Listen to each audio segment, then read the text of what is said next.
আসসালামু আলাইকুম। আশা করি সবাই ভালো আছেন। আলহামদুলিল্লাহ আমরা অনেক ভালো আছি।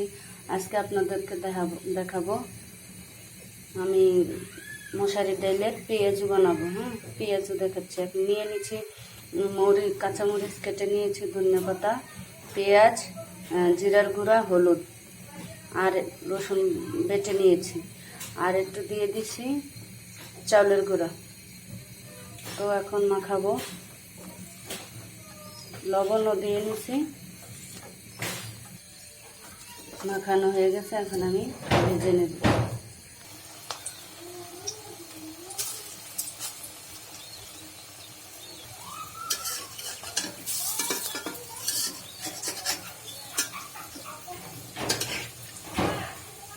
আমার ভিডিওটা যদি ভালো লাগে আমার চ্যানেলটা সাবস্ক্রাইব করে দিবেন আর কমেন্টে জানিয়ে দেবেন।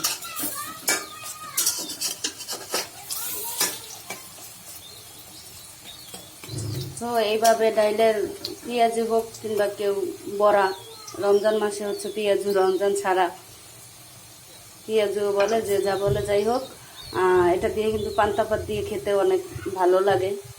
তো ট্রাই করে দেখবেন এইভাবে।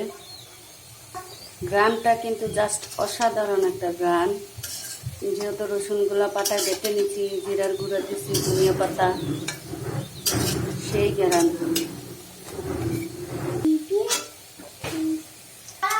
দেখেন আমার পেঁয়াজগুলো ভাজা হয়ে গেছে, এখন আমি উঠে নেব। দেখেন আমার পেঁয়াজগুলো কত সুন্দর হয়েছে। সো আমি আপনাদেরকে খেয়ে দেখাবো একটা কতটা মচমচ হয়েছে একটু চাউলের গুঁড়া দেওয়াতে। দারুণ হয়েছে, খুব মচমচা হয়েছে।